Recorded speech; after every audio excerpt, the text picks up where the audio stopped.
Cette vérité n'est pas pour tout le monde. Spinoza détruit l'idée de la résurrection. Attendez, avant de continuer, laissez-moi vous poser une question. Êtes-vous vraiment prêt à remettre en question tout ce qu'on vous a enseigné depuis l'enfance? Parce que ce que vous allez découvrir dans cette vidéo va ébranler les fondations mêmes de ce que vous croyez savoir sur la mort, l'éternité et votre propre existence. Si vous aimez les histoires qui changent votre vision du monde, qui vous font voir la réalité sous un angle complètement différent, alors abonnez-vous à cette chaîne maintenant. Ne manquez pas un seul moment de ces révélations qui pourraient transformer votre vie. Et dites-moi dans les commentaires, de quel pays regardez-vous cette vidéo et à quelle heure? Je suis curieux de savoir où se trouvent les esprits libres qui osent affronter cette vérité. Si vous regardez sur votre téléphone, faites-moi une faveur. Appuyez sur ce bouton « J'aime ». Ça aide énormément à faire connaître ce contenu à d'autres personnes qui cherchent la vérité. Un simple geste qui peut changer la vie de quelqu'un. Voilà la vérité brutale que personne n'ose dire. Il existe un homme qui a complètement détruit l'idée de la résurrection des morts. Pas avec des opinions, pas avec des croyances alternatives, mais avec une logique si implacable, si rigoureuse, que même ses ennemis les plus acharnés n'ont jamais pu réfuter ses arguments. Cet homme s'appelait Baruch Spinoza, et ce qu'il a découvert était si dangereux que 3 siècles et demi plus tard, la plupart des institutions religieuses espèrent encore que vous n'entendrez jamais parler de lui. Pourquoi? Parce que Spinoza a fait l'impensable. Il a pris les textes sacrés eux-mêmes, ces mêmes écritures que les églises utilisent pour promettre la résurrection, et il a démontré mathématiquement, philosophiquement, logiquement, que cette résurrection est impossible. Non pas improbable, impossible. Imaginez le courage qu'il faut pour affronter toute l'autorité religieuse de votre époque. Imaginez la clarté d'esprit nécessaire pour voir à travers des millénaires de conditionnement. Spinoza possédait ce courage et cette clarté, et le prix qu'il a payé pour la vérité était terrifiant. Alors préparez-vous. Ce que vous allez entendre ne vous apportera peut-être pas de réconfort, mais ça vous apportera quelque chose de bien plus précieux, la vérité. Une vérité qui libère, une vérité qui transforme, une vérité qui, une fois comprise, change absolument tout. Amsterdam, 27 juillet 1656. Le soleil décline sur les canaux paisibles de la ville la plus tolérante d'Europe. Mais à l'intérieur de la synagogue portugaise, quelque chose d'horrible est sur le point de se produire. Quelque chose qui ne s'était jamais produit avec une telle violence dans toute l'histoire de la communauté juive d'Amsterdam. Un jeune homme de 23 ans se tient devant les anciens. Son nom est Baruch Spinoza. Il a grandi dans cette communauté. Son père était un marchand respecté, un pilier de la synagogue. Baruch lui-même était considéré comme un prodige intellectuel, destiné à devenir un grand rabbin. Les enseignants avaient remarqué son génie précoce. À 15 ans, il maîtrisait l'hébreu, l'araméen, le portugais, l'espagnol, le néerlandais et le latin. À 20 ans, il avait déjà lu tous les grands philosophes juifs médiévaux. Mais quelque chose s'était passé dans l'esprit brillant de ce jeune homme. Il avait commencé à poser des questions dangereuses, des questions qui ne devaient jamais être posées. Est-ce que Moïse a vraiment écrit la Torah? Ou est-ce que ce sont des auteurs humains qui l'ont compilée sur des siècles? Est-ce que les miracles décrits dans la Bible se sont vraiment produits? Ou sont-ils des métaphores, des symboles, des exagérations poétiques? Est-ce que l'âme est vraiment immortelle au sens où les rabbins l'enseignent? Ou est-ce une interprétation erronée des textes? Ces questions n'étaient pas nouvelles. D'autres penseurs avant lui les avaient posées en privé. Mais Spinoza avait fait quelque chose d'impardonnable. Il avait refusé de garder le silence.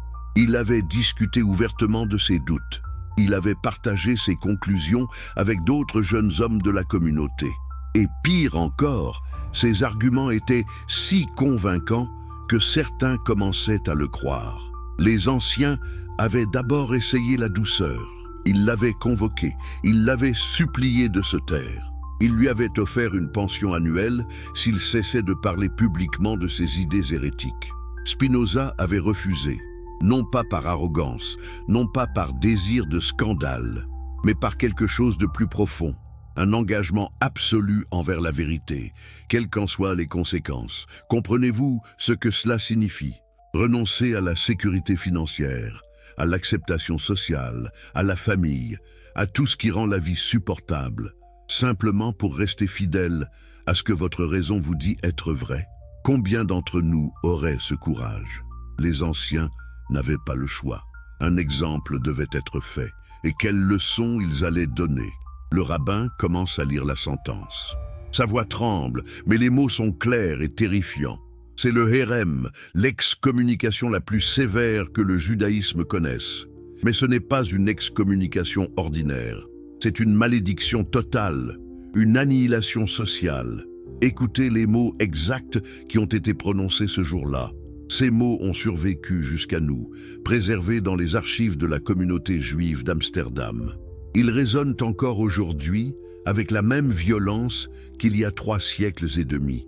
Les anciens de la communauté, ayant été informés des mauvaises opinions et de la conduite perverse de Baruch Spinoza, ont fait de nombreuses tentatives pour le détourner de ses mauvaises voies. Ne pouvant y parvenir, et recevant au contraire chaque jour de plus amples informations sur les horribles hérésies qu'il pratiquait et enseignait, ils ont décidé, avec l'accord des rabbins, que l'édite Spinoza doit être excommunié et retranché de la nation d'Israël. Mais ce n'était que le début. La malédiction continue. Par le jugement des anges et des saints, nous excommunions, expulsons, maudissons et anathématisons Baruch Spinoza.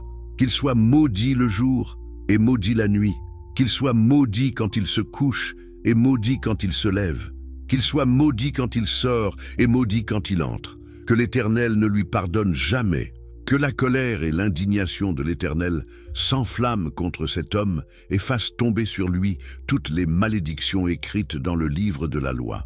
Pouvez-vous imaginer entendre ces mots prononcés contre vous par les gens qui vous ont élevé? Dans la maison où vous avez prié depuis l'enfance, la malédiction continue encore. Que l'Éternel efface son nom sous le ciel. Que l'Éternel le sépare, pour son malheur, de toutes les tribus d'Israël, avec toutes les malédictions du firmament écrites dans le livre de la loi. Et puis vient la partie la plus dévastatrice, les conséquences sociales concrètes de cette excommunication. Nous ordonnons que personne ne doit communiquer avec lui oralement ou par écrit, que personne ne doit lui rendre aucun service, que personne ne doit demeurer sous le même toit que lui, que personne ne doit s'approcher de lui à moins de 4 coudées, que personne ne doit lire aucun document dicté ou écrit par lui. 4 coudées, environ 2 mètres. C'était la distance minimale que quiconque devait maintenir avec Baruch Spinoza pour le reste de sa vie. Sa propre famille a dû l'abandonner. Son père était mort peu de temps auparavant, mais sa belle-mère et ses sœurs ont dû le traiter comme s'il n'existait pas. Les amis avec qui il avait étudié ont dû détourner le regard quand ils le croisaient dans la rue. Les marchands avec qui il faisait des affaires ont dû refuser ses transactions. Et savez-vous ce qui est le plus remarquable? Spinoza n'a jamais exprimé de regret. Il n'a jamais demandé pardon. Il n'a jamais tenté de revenir dans la communauté. Pour lui, la vérité valait infiniment plus que l'acceptation sociale. Mais qu'avait-il dit exactement pour mériter une telle punition? Quelles étaient ces hérésies si terribles qu'elles nécessitaient cette destruction totale? Voici ce que Spinoza avait osé affirmer, en privé d'abord, puis plus ouvertement quand pressé par les autorités. Premièrement, Dieu n'a pas de corps et n'est affecté par aucune passion. Cela peut sembler inoffensif, mais c'était profondément hérétique, car cela contredisait de nombreux passages de la Torah qui décrivent Dieu comme se mettant en colère, se repentant, marchant dans le jardin d'Éden. Spinoza disait que ces descriptions étaient des métaphores humaines, pas des descriptions littérales de Dieu. Deuxièmement, il n'y a rien dans la loi de Moïse qui prouve l'immortalité de l'âme. Vous comprenez la gravité de cette affirmation? Spinoza disait que la doctrine centrale du judaïsme rabbinique, l'idée que nous survivons à la mort et serons ressuscités, n'a aucun fondement dans les textes les plus sacrés. La Torah ne parle jamais clairement d'une vie après la mort. C'est une innovation théologique ultérieure. Troisièmement, les anges ne sont que des productions de l'imagination humaine. Encore une fois, cela démolissait une partie centrale de la croyance juive traditionnelle. Mais la vraie raison de la violence de l'excommunication n'était pas seulement ce que Spinoza disait, c'était la méthode qu'il utilisait. Il appliquait la raison pure, la logique implacable, l'analyse critique aux textes sacrés. Il traitait la Bible comme un document historique, écrit par des êtres humains, sujet aux erreurs, aux contradictions, aux limitations de connaissance de son époque. Cette approche était bien plus dangereuse que n'importe quelle hérésie spécifique. Parce qu'une fois que vous commencez à lire les textes sacrés de cette façon, tout l'édifice de l'autorité religieuse commence à s'effondrer. Les rabbins le savaient, les anciens le savaient. C'est pourquoi ils devaient détruire Spinoza complètement. Pas seulement le faire taire, mais le transformer en exemple terrifiant de ce qui arrive à ceux qui osent penser librement.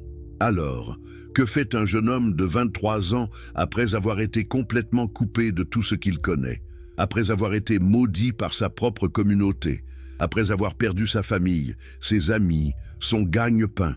Spinoza fait quelque chose d'extraordinaire. Il embrasse sa liberté nouvellement acquise. Il change son prénom de Baruch, le nom hébreu qui signifie béni, à Benedictus, la version latine du même nom. C'est un geste symbolique puissant.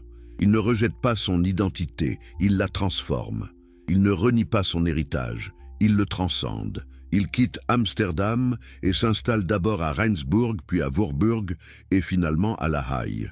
De petites villes paisibles où il peut vivre en paix, loin du tumulte de la grande ville. Et là, dans ces villages tranquilles, il va faire quelque chose qui changera l'histoire de la philosophie occidentale pour toujours. Il commence à gagner sa vie en polissant des lentilles pour microscopes et télescopes. C'était un métier respectable à l'époque. Les instruments optiques étaient à la pointe de la science. C'étaient les télescopes qui permettaient à Galilée de voir les lunes de Jupiter. C'étaient les microscopes qui permettaient à Leeuwenhoek de découvrir les bactéries. Spinoza était un artisan hautement qualifié dans un domaine scientifique de pointe. Mais voici l'ironie tragique. Le travail qui lui permettait de survivre allait aussi le tuer. Le polissage des lentilles produisait une fine poussière de verre. Jour après jour, année après année, Spinoza inhalait cette poussière. Elle s'accumulait dans ses poumons. À l'âge de 44 ans, il serait mort de tuberculose pulmonaire, probablement aggravée par des décennies d'exposition à la poussière de verre.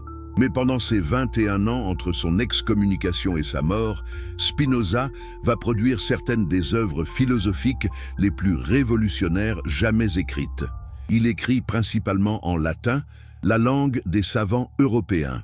Il entre en correspondance avec les plus grands intellectuels de son temps. Leibniz vient le visiter. Huygens admire son travail. Les cercles intellectuels les plus avancés d'Europe commencent à discuter secrètement des idées de ce polisseur de lentilles juif excommunié qui vit dans un village obscur des Pays-Bas. Et qu'est-ce qu'il écrit dans le silence de sa chambre entre ses sessions de polissage de lentilles? Il écrit le Tractatus Theologico-Politicus, le traité théologico-politique.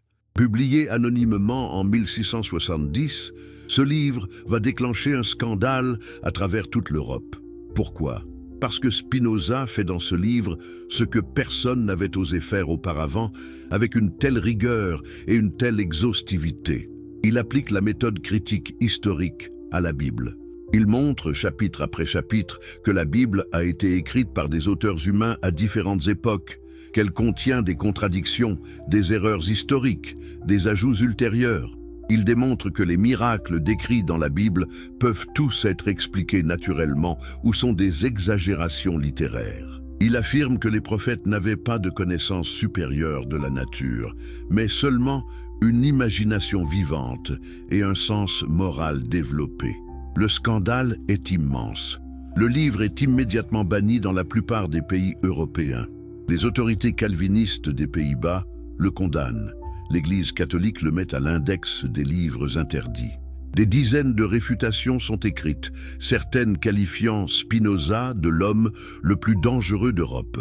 Mais Spinoza ne s'arrête pas. Il continue à écrire. Son œuvre majeure L'éthique est en cours de rédaction. C'est un livre extraordinaire, écrit à la manière des mathématiques, avec des définitions, des axiomes, des propositions et des démonstrations. Spinoza veut montrer que la vérité sur Dieu, sur l'âme, sur la vie éternelle, peut être démontrée avec la même certitude que les théorèmes géométriques. Et c'est dans l'éthique que Spinoza développe pleinement sa destruction de l'idée de la résurrection. Mais avant d'arriver à cela, nous devons comprendre quelque chose de crucial. Nous devons comprendre d'où vient cette idée de résurrection. Parce qu'elle n'a pas toujours existé dans le judaïsme. Elle a une histoire, et Spinoza connaissait cette histoire mieux que quiconque. Alors d'où vient cette croyance que les morts ressusciteront un jour? Si vous pensez que c'est une vérité révélée dès le début, présente dans toute la Bible, depuis la Genèse, vous allez être surpris. Parce que l'histoire de cette croyance est bien plus complexe et fascinante que ce que les institutions religieuses vous ont dit. Ouvrez la Torah, les 5 premiers livres de la Bible hébraïque, Genèse, Exode, Lévitique, Nombre, Deutéronome. Ces textes sont considérés comme les plus sacrés, les plus anciens, les plus fondamentaux du judaïsme. Cherchez-y une mention claire de la résurrection des morts. Cherchez une promesse que les justes seront ressuscités pour vivre éternellement. Vous ne la trouverez pas. Elle n'existe pas. À la place, vous trouvez un concept totalement différent. Le Sheol. Le Sheol est décrit comme le lieu où vont tous les morts, justes et injustes. Ce n'est pas un lieu de punition ou de récompense. C'est simplement le royaume des morts, un lieu sombre, silencieux, où les ombres des défunts existent dans une sorte de semi-conscience vague. Le roi David dit dans les psaumes, « Dans la mort, il n'y a point de souvenir de toi. Qui te louera dans le Sheol ?» Le livre de l'Ecclésiaste est encore plus explicite. Les vivants savent qu'ils mourront, mais les morts ne savent rien. Ils n'ont plus de récompense, puisque leur mémoire est oubliée. Alors, si les textes les plus anciens et les plus sacrés ne parlent pas de résurrection, d'où vient cette idée? Elle apparaît progressivement, beaucoup plus tard dans l'histoire biblique. Les premiers signes clairs de la croyance en la résurrection apparaissent dans le livre de Daniel, écrit probablement au IIe siècle avant notre ère, pendant la persécution des Juifs par le roi séleucide Antiochus IV. Daniel écrit « Beaucoup de ceux qui dorment dans la poussière de la terre se réveilleront, les uns pour la vie éternelle, les autres pour l'opprobre, pour la honte éternelle. » Remarquez quelque chose? C'est l'un des derniers livres de la Bible hébraïque à être écrit. Ce n'est pas une révélation originale, c'est une innovation théologique tardive. Et pourquoi cette idée apparaît-elle précisément à ce moment? Spinoza avait une réponse brillante à cette question. La résurrection devient nécessaire comme solution théologique à un problème moral insupportable. Quel problème? Le problème de la justice divine. Pendant des siècles, le judaïsme avait enseigné que Dieu récompense les justes et punit les méchants dans cette vie. Si tu obéis à la loi, tu seras béni avec une longue vie, des enfants, la prospérité. Si tu désobéis, tu seras maudit avec la maladie, la pauvreté, la mort prématurée. Mais que se passe-t-il quand cette théologie entre en collision avec la réalité historique? Que se passe-t-il quand les Juifs pieux sont massacrés par les tyrans païens? Quand les rabbins sont torturés à mort pour avoir refusé de renier la Torah? Quand les enfants innocents meurent pendant les persécutions? La théologie traditionnelle s'effondre. Si Dieu est juste, comment peut-il permettre que les justes souffrent et que les méchants prospèrent? Il doit y avoir une explication, il doit y avoir une justice qui transcende cette vie. Et c'est ainsi que naît la doctrine de la résurrection. Ce n'est pas une révélation originale, c'est une solution théologique à un problème pratique. Les justes qui ont souffert injustement dans cette vie seront ressuscités et récompensés dans la vie à venir. Les tyrans qui ont prospéré dans cette vie seront ressuscités et punis dans la vie à venir. La justice divine est sauvée. Mais voici ce que Spinoza a remarqué. Si la résurrection est une solution à un problème théologique, alors elle dépend d'un ensemble de présupposés. Elle présuppose que Dieu intervient directement dans le monde. Elle présuppose que la justice morale est le principe organisateur de l'univers. Elle présuppose que l'individualité humaine peut être préservée après la décomposition du corps. Et si tous ces présupposés sont faux, alors toute la doctrine s'effondre comme un château de cartes. Mais avant que Spinoza puisse développer pleinement cette critique, il devait comprendre comment la résurrection était devenue si centrale dans le christianisme. Parce que dans le christianisme, la résurrection n'est plus seulement une consolation pour les martyrs. Elle devient le fondement même de toute la foi, et c'est là qu'entre en scène une figure extraordinaire. Un homme qui n'a jamais rencontré Jésus de son vivant, mais qui a transformé un mouvement juif messianique marginal en une religion mondiale. Un homme dont la brillance théologique était indéniable, mais dont les affirmations sur la résurrection reposaient sur quelque chose de très fragile. Cet homme s'appelait Paul de Tarse. Et Spinoza allait soumettre ses écrits à une analyse plus impitoyable que tout ce qu'ils avaient subi auparavant. Paul de Tarse, aussi connu sous son nom hébreu, Saul, un pharisien éduqué, un citoyen romain, un persécuteur fanatique des premiers disciples de Jésus. Jusqu'à ce jour, sur la route de Damas, où, selon son propre témoignage, il a eu une vision du Christ ressuscité qui a transformé toute sa vie. Spinoza a étudié les lettres de Paul avec une attention microscopique. Et il a découvert quelque chose de fascinant. Paul fait de la résurrection de Jésus le pivot central, l'élément absolument indispensable de toute sa théologie. Écoutez ses propres mots de la première lettre aux Corinthiens. « Si Christ n'est pas ressuscité, alors notre prédication est vaine, et votre foi aussi est vaine. Nous sommes même trouvés faux témoins de Dieu, parce que nous avons témoigné contre Dieu qu'il a ressuscité Christ. Si Christ n'est pas ressuscité, votre foi est vaine, vous êtes encore dans vos péchés. Et ceux qui sont morts en Christ sont perdus. Si c'est dans cette vie seulement que nous espérons en Christ, nous sommes les plus misérables de tous les hommes. » Vous voyez ce que Paul fait ici?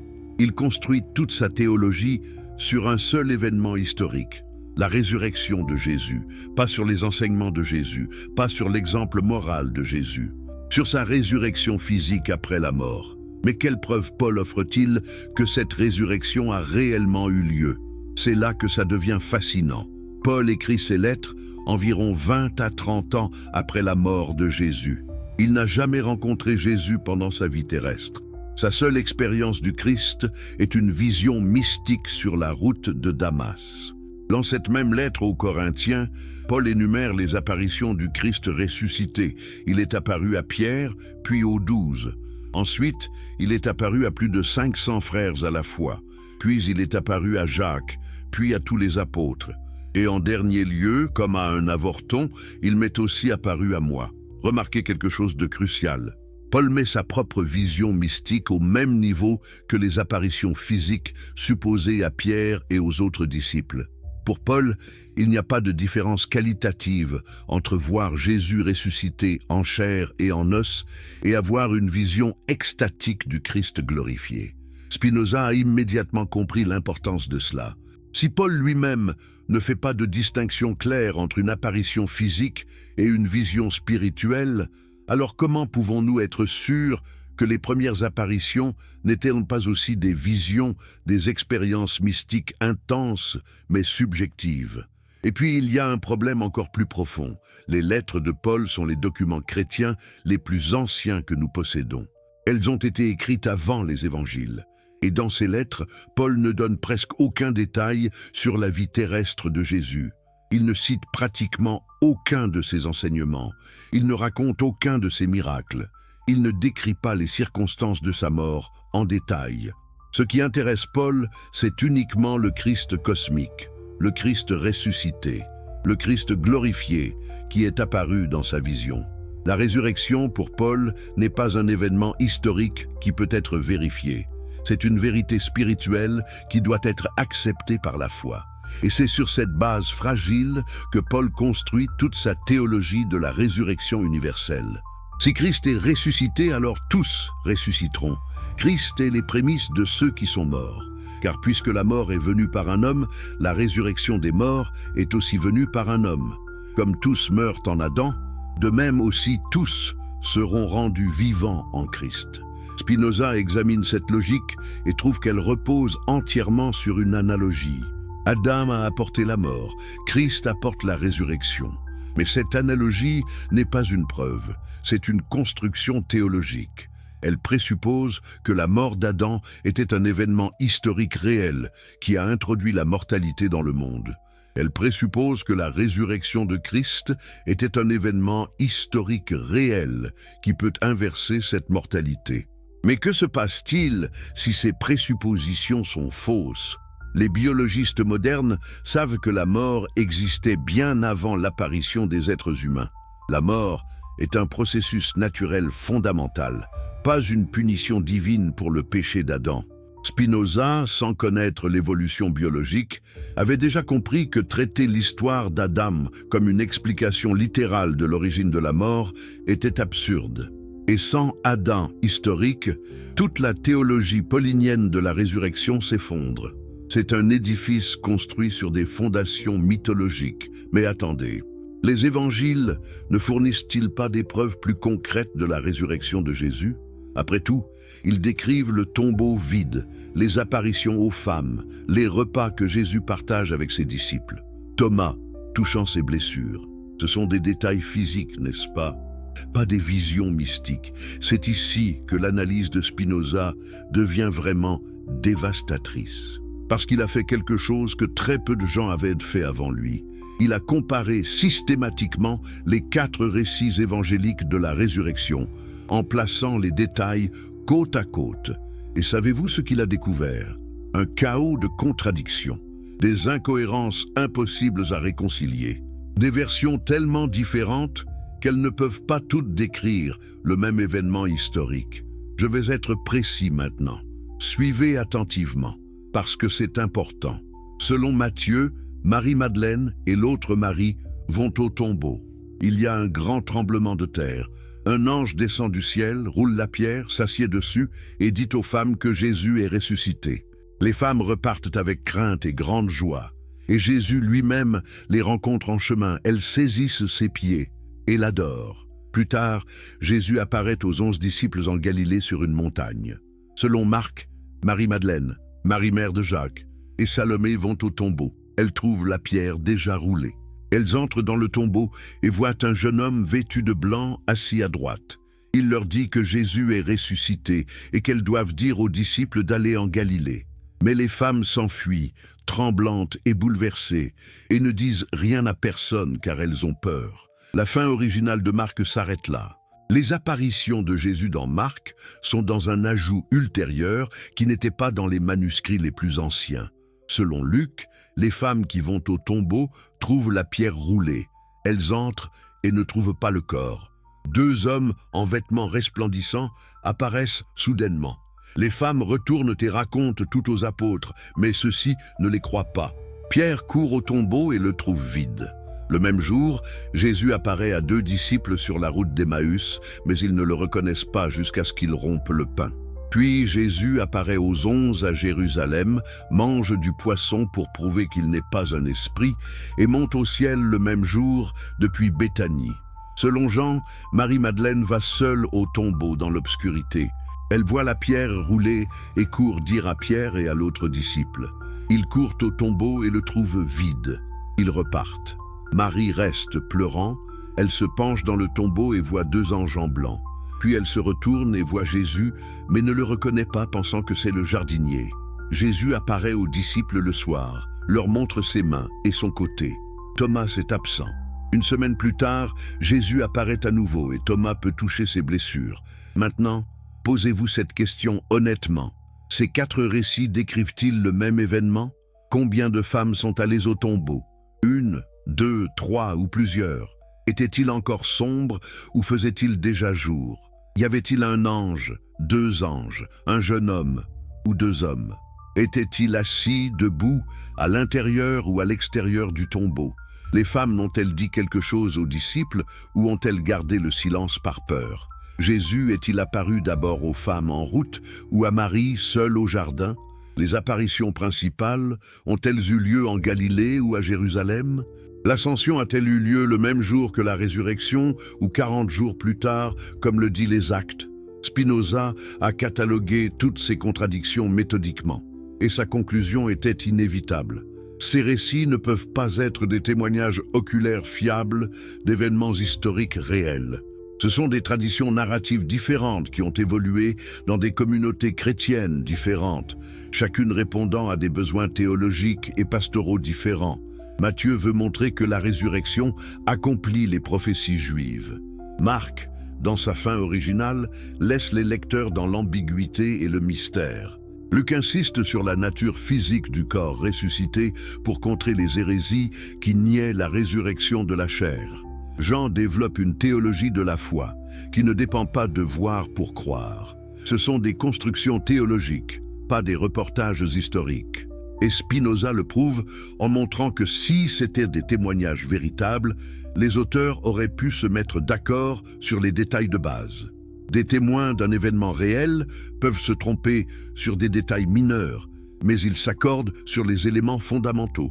Ici, même les éléments fondamentaux sont contradictoires. Alors si les évangiles ne fournissent pas de preuves fiables de la résurrection de Jésus, que pouvons-nous dire sur les récits de résurrection dans l'Ancien Testament et dans les évangiles eux-mêmes? Qu'en est-il de Lazare, de la fille de Jairus, du fils de la veuve de Naïn?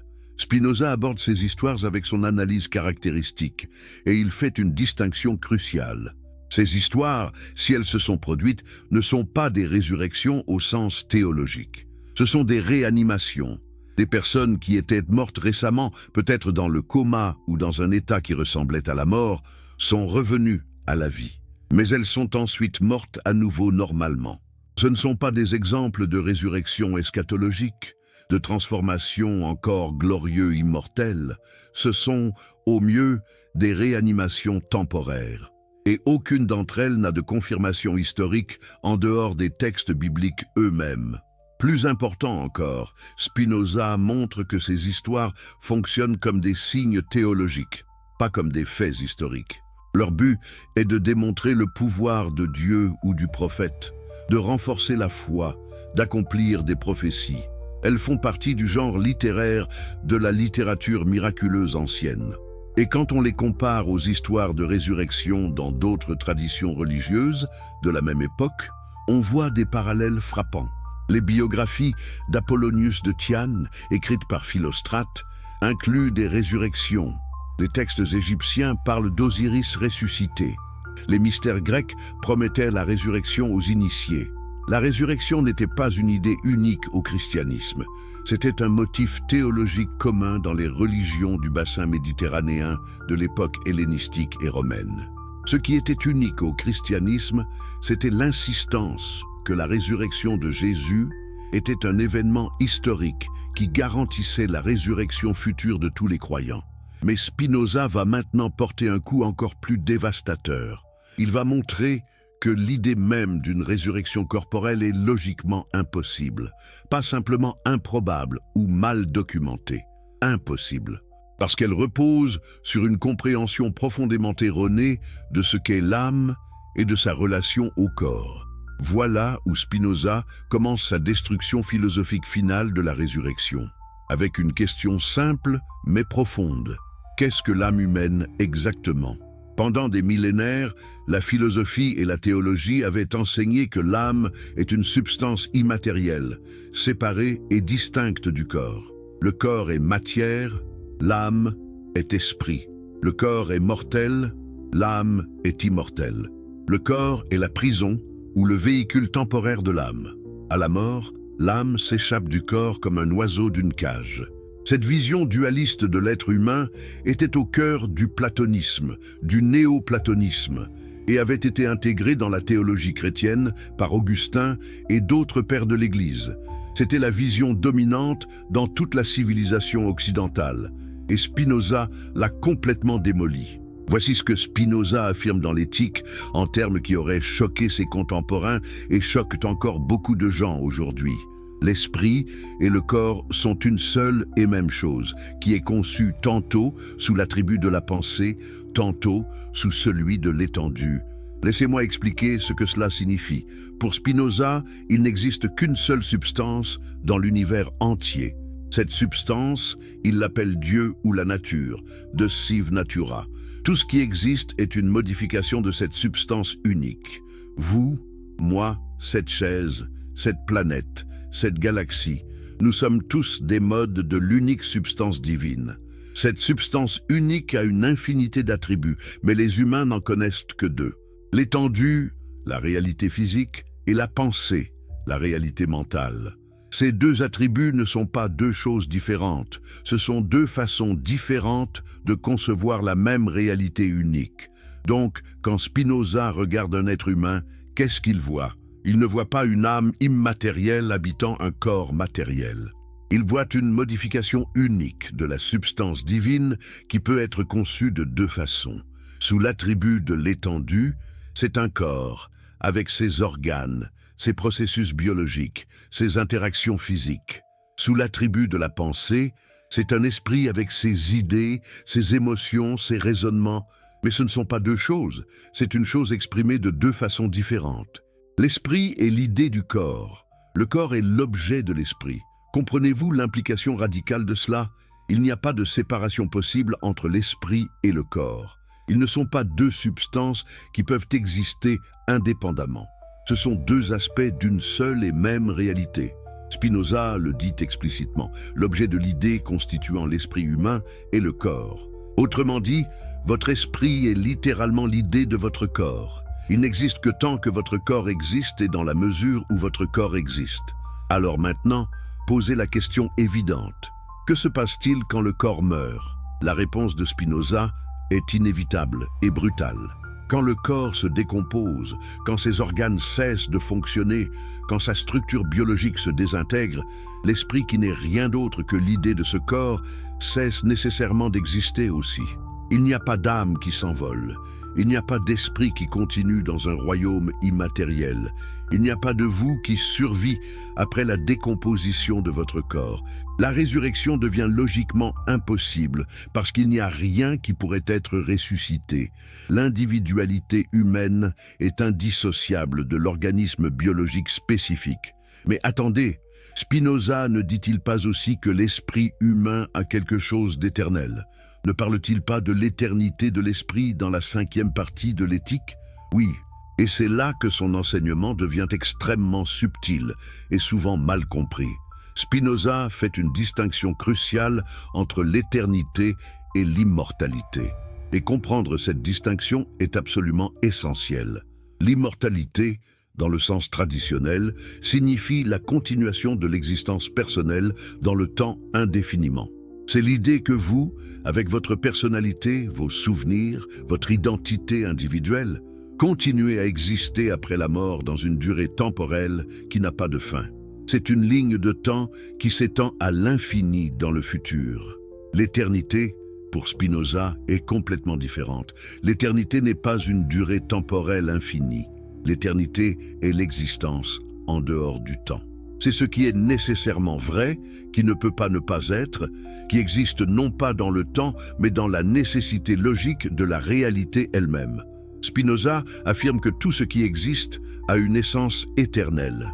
Votre corps, dans son existence temporelle particulière, est une modification finie qui commence et finit dans le temps. Mais l'essence formelle de votre corps et de votre esprit participe de l'éternité de Dieu, nature. Mais qu'est-ce que cela signifie concrètement?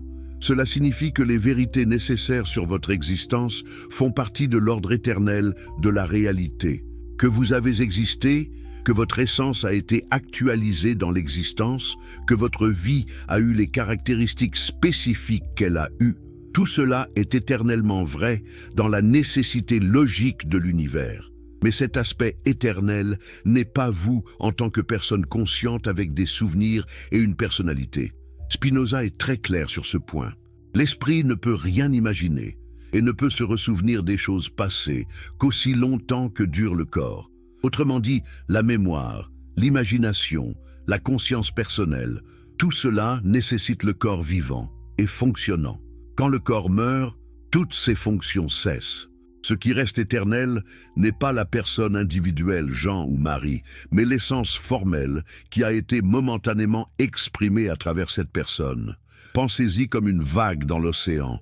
La vague a une forme spécifique, un mouvement particulier, une existence temporaire. Puis elle se brise sur le rivage et disparaît. L'eau qui la composait retourne à l'océan.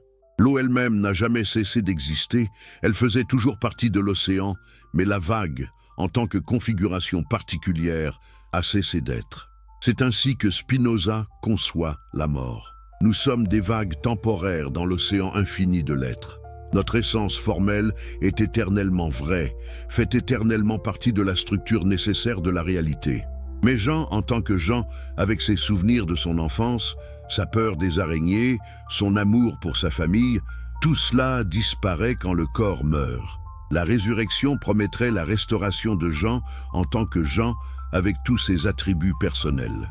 Mais cela est impossible dans la métaphysique de Spinoza, parce que ces attributs personnels sont inséparables du corps vivant et ne peuvent pas exister indépendamment de lui. Maintenant vient l'objection classique. Si Dieu est tout-puissant, ne peut-il pas recréer le corps? Ne peut-il pas rassembler les atomes dispersés et reconstituer l'organisme exactement comme il était? Spinoza a une réponse dévastatrice à cela. La toute-puissance divine ne signifie pas la capacité de faire des choses logiquement impossibles. Dieu ne peut pas faire un cercle carré. Dieu ne peut pas faire que 2 + 2 = 5. Et Dieu ne peut pas restaurer un organisme dont les composants matériels ont été complètement dispersés et réorganisés dans d'autres formes. Pensez à ce qui arrive vraiment à un corps après la mort. Il se décompose, les bactéries le dévorent, les molécules organiques sont décomposées. Les atomes de carbone qui composaient vos cellules sont libérés dans le sol. Ils sont absorbés par les plantes. Ces plantes sont mangées par les animaux. Ces atomes de carbone deviennent partie d'autres organismes vivants. Au fil des siècles, les atomes qui composaient de votre corps ont été incorporés dans des milliers, des millions d'autres êtres vivants. Ils font maintenant partie d'arbres, d'insectes, d'oiseaux, d'autres humains. Quel corps Dieu ressusciterait-il? Un corps fait de quels atomes exactement? Et il y a un problème encore plus profond. Si Dieu recréait un corps avec exactement la même configuration que votre corps au moment de la mort, serait-ce vraiment vous? Ou serait-ce une copie, un double, un duplicata qui ressemble à vous mais n'est pas vous? Les philosophes contemporains appellent cela le problème de l'identité personnelle à travers le temps. Qu'est-ce qui fait que vous êtes vous? Est-ce la continuité physique de votre corps? Mais votre corps change constamment. Les cellules meurent et sont remplacées. En quelques années, presque tous les atomes de votre corps ont été remplacés. Est-ce la continuité de votre conscience et de vos souvenirs? Mais cette continuité nécessite un cerveau fonctionnel. Si votre corps se décompose complètement, si votre cerveau cesse de fonctionner, et puis Dieu crée un nouveau corps semblable à l'ancien, avec de nouveaux atomes, est-ce vous qui ressuscitez ou est-ce une nouvelle personne qui a l'apparence et peut-être les souvenirs de l'ancienne? Spinoza comprenait intuitivement ces problèmes, même s'il ne les formulait pas exactement dans ces termes. Il voyait que le concept de résurrection corporelle était profondément incohérent quand on l'examinait avec une rigueur philosophique. Dites-moi dans les commentaires, de quel pays me regardez-vous et quelle heure est-il chez vous en ce moment? Je suis fasciné de savoir où cette vérité arrive et qui a le courage de l'affronter. Vous êtes encore là? Cela signifie que vous n'avez pas peur de la vérité. Cela signifie que vous êtes prêt à descendre encore plus profondément dans le labyrinthe des idées de Spinoza, parce que ce qui vient maintenant va vous montrer exactement comment il a détruit, pièce par pièce, argument par argument, toute la construction théologique qui soutient la croyance en la résurrection. Mais d'abord, si vous appréciez ce voyage intellectuel, si ces révélations vous fascinent, abonnez-vous à cette chaîne immédiatement. Parce que ce que je partage ici, très peu osent le dire. Ne manquez aucune de ces vérités qui peuvent transformer votre compréhension de la réalité. Et écrivez dans les commentaires, de quel pays me regardez-vous et quelle heure est-il chez vous maintenant? Je veux savoir où se trouvent les chercheurs de vérité qui ont le courage d'affronter ces idées. Et si vous êtes sur votre téléphone, faites-moi une faveur. Appuyez sur ce bouton j'aime. Cela aide énormément à faire découvrir ce contenu à d'autres personnes qui cherchent des réponses réelles, pas des contes de fées réconfortants. Maintenant, plongeons dans l'abîme. Imaginez que vous êtes dans une salle de tribunal, pas un tribunal ordinaire, mais le tribunal de la raison pure.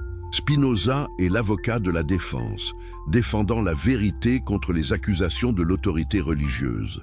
Et il va maintenant présenter son cas contre la résurrection avec une précision chirurgicale.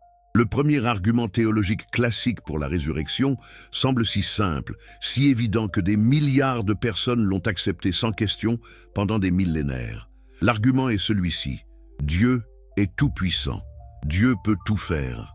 Donc, Dieu peut ressusciter les morts. Où est le problème? Mais Spinoza va vous montrer que ce raisonnement contient une erreur fondamentale qui détruit toute sa validité. Une erreur si subtile que la plupart des théologiens ne l'ont jamais vue, ou s'ils l'ont vue, ils ont choisi de l'ignorer parce qu'elle était trop inconfortable. La question est, qu'est-ce que la toute-puissance exactement?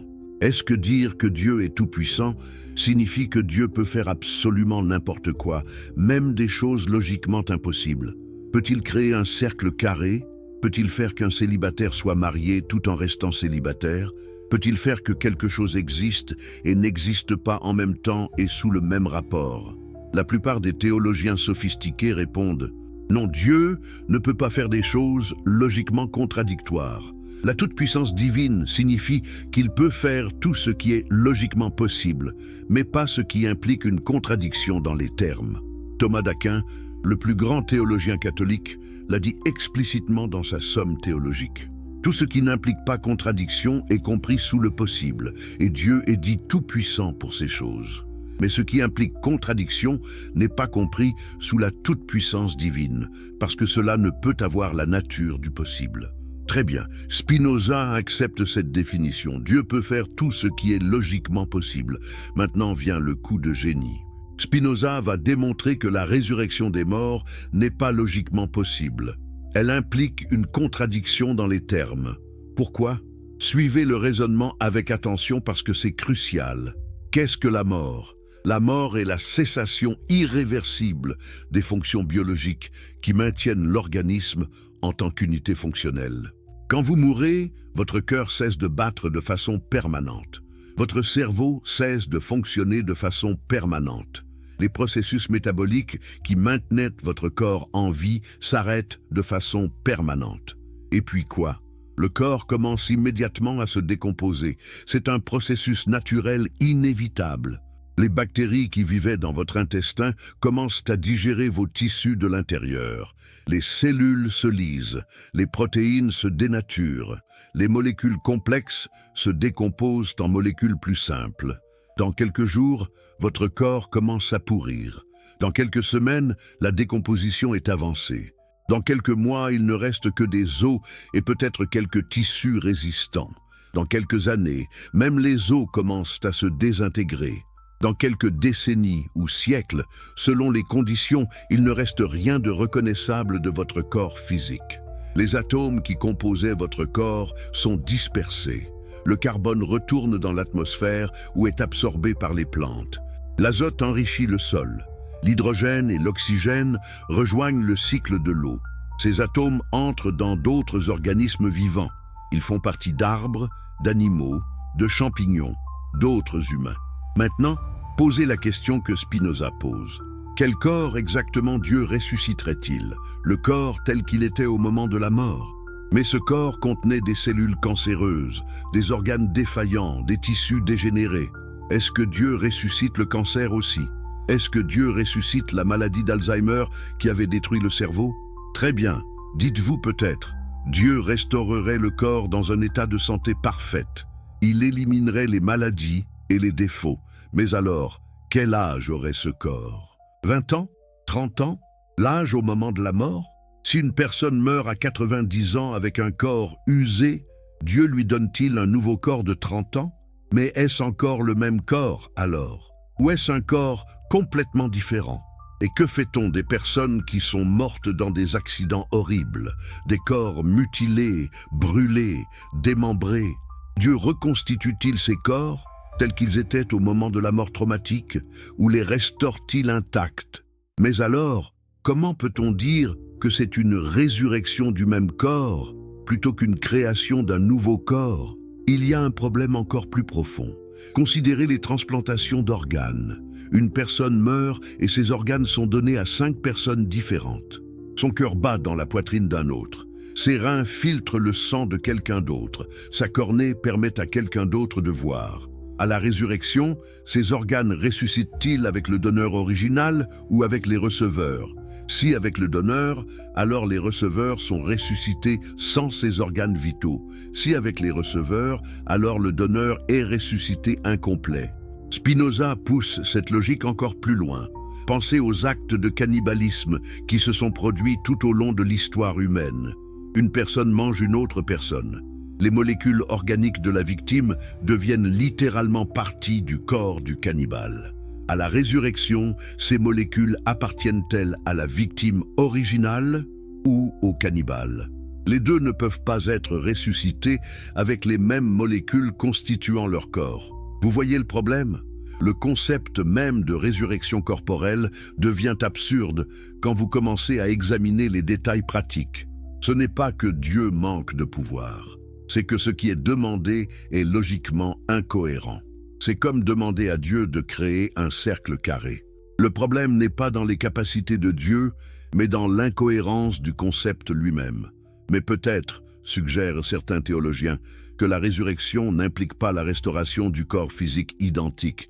Peut-être que Dieu crée un nouveau corps spirituel, un corps glorieux qui n'est pas fait de matière ordinaire, mais d'une substance céleste incorruptible.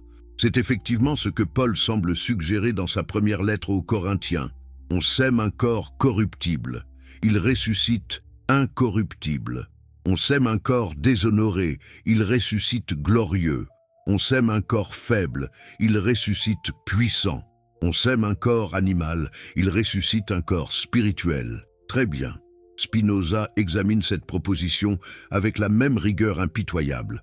Si le corps ressuscité est complètement différent du corps physique, fait d'une substance différente, avec des propriétés différentes, en quel sens est-ce encore votre corps? Comment pouvez-vous dire que c'est vous qui ressuscitez plutôt qu'une entité complètement nouvelle qui a peut-être l'apparence de vous?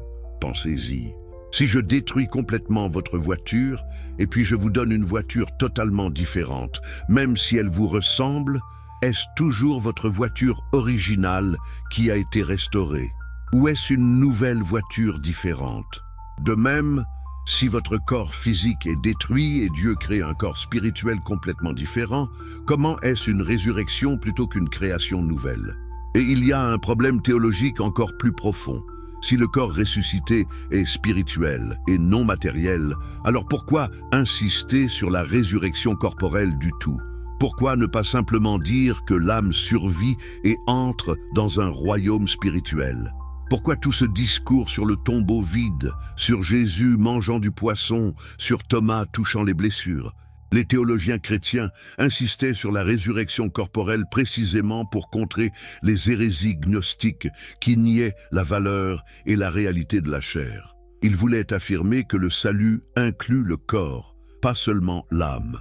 Mais si le corps ressuscité n'est pas vraiment un corps physique, alors cette affirmation perd tout son sens. Spinoza révèle une contradiction fondamentale au cœur de la théologie de la résurrection.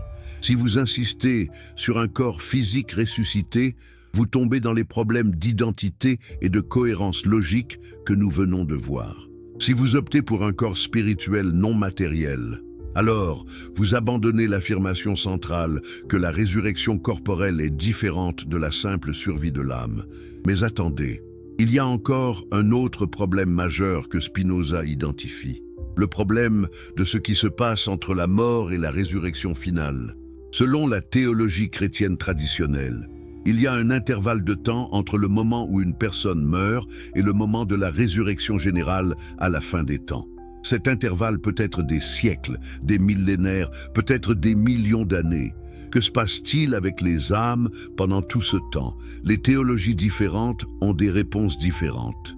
Certains disent que les âmes dorment, inconscientes, jusqu'au jour de la résurrection. D'autres disent que les âmes des justes vont au paradis immédiatement, tandis que les âmes des damnés vont en enfer. D'autres encore parlent d'un état intermédiaire, un purgatoire, où les âmes sont purifiées. Mais voici le problème que Spinoza soulève. Si les âmes vont déjà au paradis ou en enfer immédiatement après la mort, alors pourquoi ont-elles besoin d'être réunies avec leur corps à la résurrection? Qu'est-ce que le corps ajoute à leur état? Si elles sont déjà dans la béatitude céleste ou la torture infernale sans corps, alors le corps semble superflu. D'un autre côté, si les âmes dorment inconsciemment jusqu'à la résurrection, alors comment peuvent-elles être jugées? Le jugement implique la conscience. Et si elles sont jugées après la résurrection, alors qu'en est-il des promesses faites aux martyrs et aux saints qu'ils recevraient immédiatement leur récompense? Jésus dit au bon larron crucifié à côté de lui, « Aujourd'hui tu seras avec moi au paradis, pas après la résurrection générale dans des milliers d'années. Aujourd'hui. » Cela implique que l'âme du larron entre au paradis immédiatement, sans attendre la résurrection du corps. Mais alors, pourquoi la résurrection corporelle est-elle nécessaire? Qu'ajoute-t-elle? Les théologiens n'ont jamais réussi à donner une réponse cohérente à cette question. Spinoza montre que toutes ces incohérences découlent d'une tentative impossible de combiner deux conceptions incompatibles. D'une part, l'idée platonicienne que l'âme est immortelle et peut exister séparément du corps. D'autre part, l'affirmation biblique que la personne entière, corps et âme ensemble, sera sauvée ou damnée. Ces deux idées ne peuvent pas être harmonisées de manière cohérente. Si l'âme peut exister et être consciente sans le corps, alors elle n'a pas besoin du corps et la résurrection est superflue. Si l'âme ne peut pas exister sans le corps, alors elle ne peut pas survivre à la mort pour attendre la résurrection. La théologie chrétienne s'est retrouvée coincée entre ces deux options, essayant d'avoir les deux, et créant ainsi un labyrinthe de contradictions que même les plus brillants théologiens n'ont jamais pu résoudre de manière satisfaisante.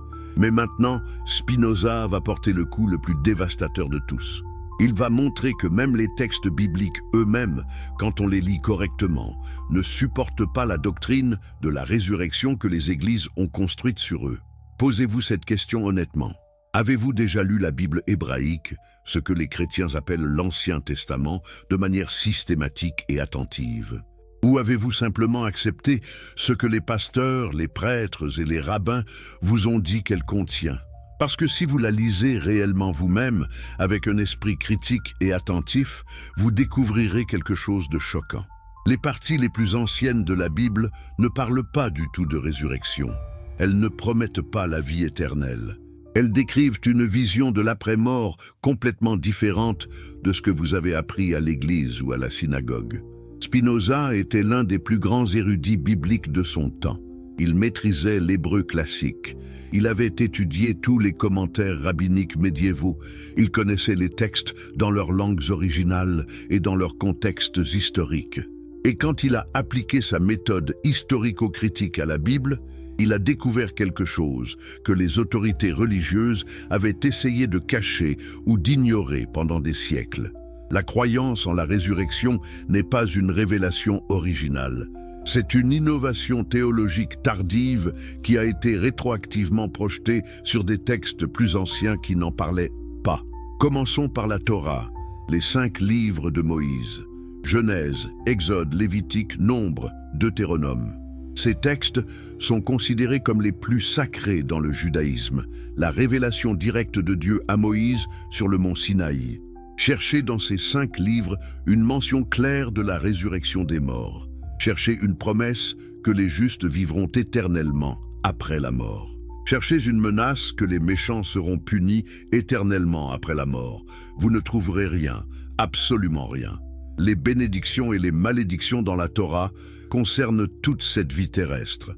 Si vous obéissez aux commandements, vous aurez une longue vie, de nombreux enfants, des récoltes abondantes, la victoire sur vos ennemis. Si vous désobéissez, vous aurez des maladies, la famine, la défaite, l'exil. Mais jamais il n'est question de récompense ou punition après la mort. Quand les patriarches meurent, qu'arrive-t-il à eux? Abraham meurt et est recueilli auprès de son peuple. Isaac meurt et est réuni à ses pères, Jacob meurt et rejoint ses ancêtres. Ce sont des euphémismes pour la mort et l'enterrement, pas des descriptions de résurrection ou de vie éternelle. Le livre de Job, qui traite explicitement du problème de la souffrance des justes et de la prospérité des méchants, ne mentionne pas la résurrection comme solution. Job se lamente que l'homme meurt, et où est-il? Il ne se relèvera pas. Il dit explicitement qu'il n'y a pas de retour du Shéol. Comme la nuée se dissipe et s'en va, ainsi celui qui descend au Shéol n'en remontera pas. L'Ecclésiaste est encore plus direct. Les vivants savent qu'ils mourront, mais les morts ne savent rien. Ils n'ont plus de récompense, puisque leur mémoire est oubliée. Tout ce que ta main trouve à faire, fais-le avec ta force, car il n'y a ni œuvre, ni pensée, ni science, ni sagesse dans le Shéol où tu vas. Ces textes ne sont pas ambigus.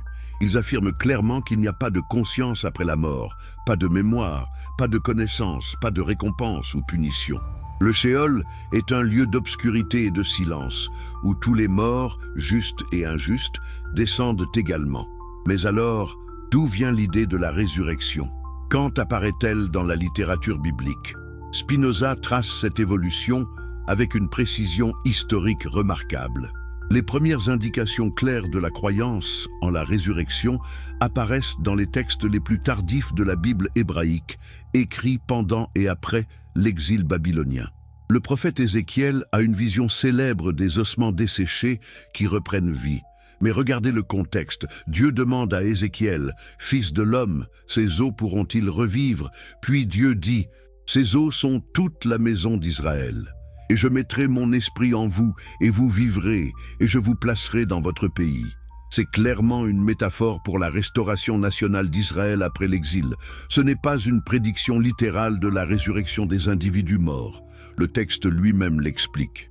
Le prophète Isaïe contient une ou deux phrases qui pourraient être interprétées comme parlant de résurrection. « Tes morts vivront, leurs cadavres se relèveront.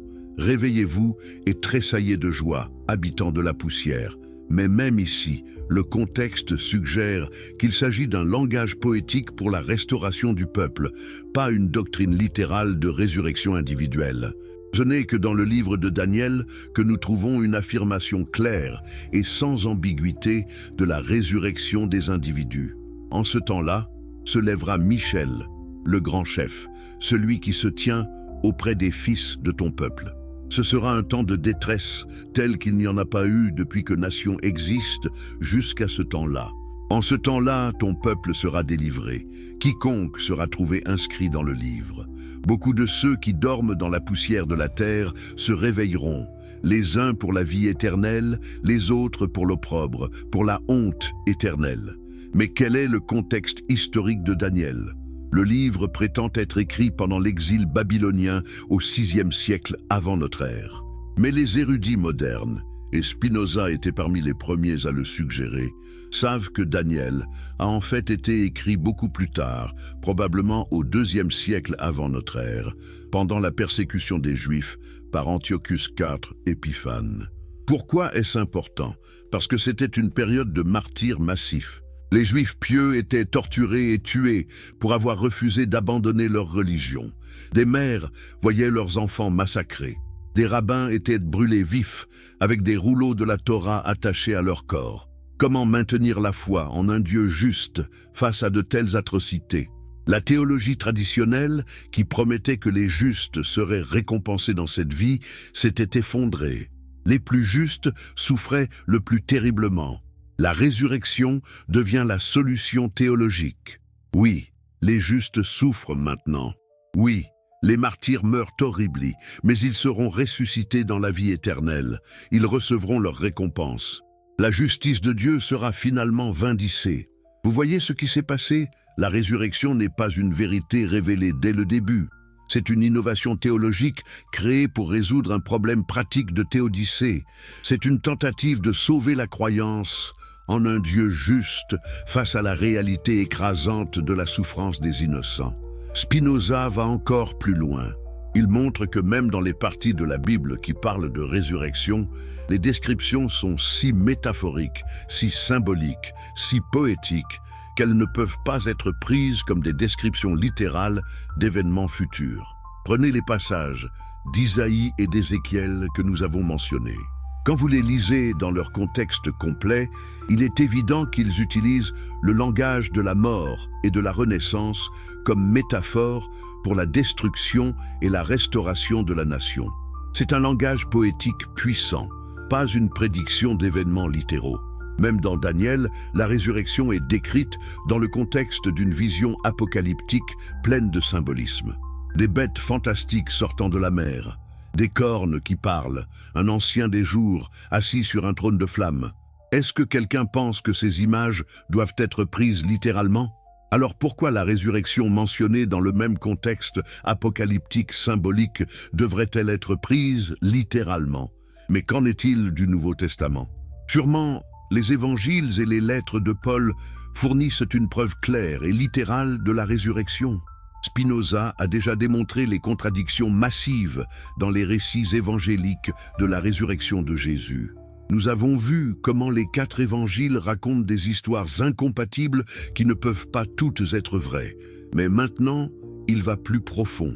Il va montrer que même Paul, le premier et le plus important témoin de la résurrection, ne parle pas d'un événement historique littéral, mais d'une expérience mystique. Relisez attentivement ce que Paul dit réellement dans la première lettre aux Corinthiens. Il énumère les apparitions du Christ ressuscité, à Pierre, aux 12, à plus de 500 frères, à Jacques, à tous les apôtres.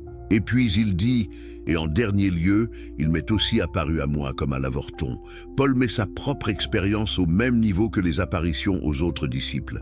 Mais quelle était l'expérience de Paul? Selon le livre des Actes, c'était une vision lumineuse sur la route de Damas, une voix parlant du ciel, une expérience qui a rendu Paul aveugle temporairement. Ce n'était pas une rencontre physique avec un homme ressuscité en chair et en os. C'était une expérience visionnaire, mystique, extatique. Et Paul ne fait aucune distinction entre cette expérience et les apparitions supposément physiques aux autres disciples. Qu'est-ce que cela nous dit? Cela suggère que pour Paul, toutes ces apparitions étaient des expériences spirituelles, des visions mystiques, pas des rencontres physiques avec un cadavre ressuscité marchant et parlant. Et regardez comment Paul décrit le corps ressuscité. Il ne dit pas que c'est le corps physique restauré, il dit explicitement que c'est un corps spirituel différent du corps physique. On sème un corps animal, il ressuscite un corps spirituel. La chair et le sang ne peuvent hériter du royaume de Dieu. Paul était un mystique, un visionnaire. Il avait des expériences extatiques qu'il décrivait comme être ravi jusqu'au 3e ciel. Ses écrits sont pleins d'un langage apocalyptique et symbolique. Quand il parle de la résurrection, il ne décrit pas un événement historique littéral, mais une transformation mystique, une nouvelle création spirituelle. Les évangiles ont été écrits plus tard, probablement 40 à 70 ans après la mort de Jésus.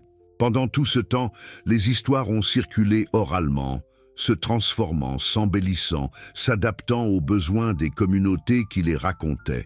Les contradictions massives entre les récits évangéliques montrent qu'ils ne sont pas des témoignages oculaires fiables, mais des traditions narratives qui ont évolué différemment dans différentes communautés chrétiennes. Spinoza montre que quand vous enlevez toutes les couches de développement théologique ultérieures, quand vous retournez aux sources les plus anciennes, ce que vous trouvez n'est pas une résurrection physique littérale, mais des expériences visionnaires que les disciples ont eues après la mort traumatique de leur maître. Ces expériences étaient réelles pour eux. Ils ont vraiment senti la présence de Jésus. Ils ont vraiment cru qu'il était vivant d'une manière nouvelle. Mais ces expériences subjectives, aussi puissantes qu'elles soient, ne constituent pas une preuve qu'un cadavre s'est levé physiquement d'un tombeau.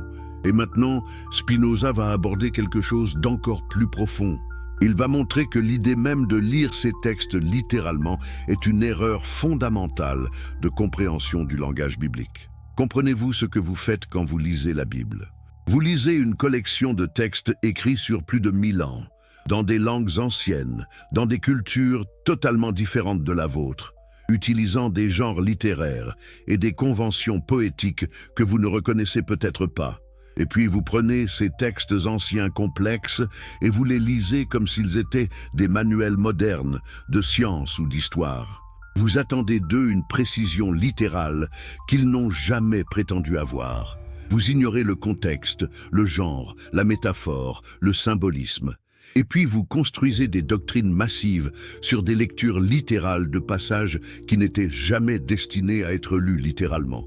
Spinoza était un pionnier de ce qu'on appelle maintenant la méthode historico-critique de lecture biblique. Il a insisté pour que la Bible soit lue comme n'importe quel autre texte ancien, avec attention au contexte historique, à l'intention de l'auteur, aux conventions du genre littéraire, aux figures de style. Quand vous faites cela, quand vous lisez la Bible avec cette attention critique, une transformation se produit. Les contradictions apparentes commencent à avoir du sens. Les passages problématiques deviennent compréhensibles. Et les doctrines qui semblaient clairement enseignées se révèlent être des constructions théologiques ultérieures projetées rétroactivement sur les textes. Prenez les soi-disant prophéties de résurrection dans l'Ancien Testament. Ézéchiel voit une vision d'ossements desséchés qui reprennent vie. Les théologiens chrétiens ont lu cela comme une prophétie de la résurrection future. Mais quand vous lisez le chapitre entier dans son contexte, Ézéchiel explique lui-même que c'est une métaphore pour la restauration d'Israël après l'exil. Isaïe écrit « La terre rendra ses morts ». Les chrétiens ont lu cela comme une prophétie de résurrection. Mais dans le contexte du livre d'Isaïe, c'est un langage poétique dans un oracle contre Babylone. C'est une façon métaphorique de dire que même les morts crieront vengeance contre les oppresseurs. Job dit « Je sais que mon Rédempteur est vivant et qu'à la fin il se lèvera sur la terre. Après que ma peau aura été détruite, de ma chair je verrai Dieu. » Les théologiens ont lu cela comme Job exprimant sa foi en la résurrection. Mais les érudits hébraïques savent que ce passage est extrêmement difficile à traduire. Le texte original est corrompu et l'interprétation résurrectionniste dépend de traductions très discutables de l'hébreu. Spinoza a montré systématiquement comment presque tous les passages de l'Ancien Testament censés prophétiser ou enseigner la résurrection sont soit des métaphores mal comprises, soit des traductions erronées, soit des lectures anachroniques qui projettent des doctrines ultérieures sur des textes qui ne les contenaient pas. Mais qu'en est-il des histoires de personnes ressuscitées dans la Bible? Élie ressuscite le fils de la veuve, Élisée ressuscite le fils de la Sunamite, Jésus ressuscite Lazare, la fille de Jaïrus, le fils de la veuve de Naïn. Spinoza examine ces histoires avec son analyse caractéristique. Premièrement, il note qu'aucune de ces histoires ne décrit une résurrection au sens théologique. Ce sont toutes des réanimations. Des personnes qui étaient mortes récemment, peut-être même pas vraiment mortes, mais dans un coma profond ou un état cataleptique, reviennent à la vie et puis elles meurent à nouveau normalement plus tard. Ce ne sont pas des transformations encore glorieux immortelles, ce ne sont pas des résurrections eschatologiques. Au mieux, ce sont des réanimations temporaires qui, si elles se sont produites, seraient des événements extraordinaires, mais pas des preuves de résurrection au sens que les théologiens lui donnent. Deuxièmement, Spinoza note que toutes ces histoires suivent un modèle littéraire commun dans la littérature ancienne.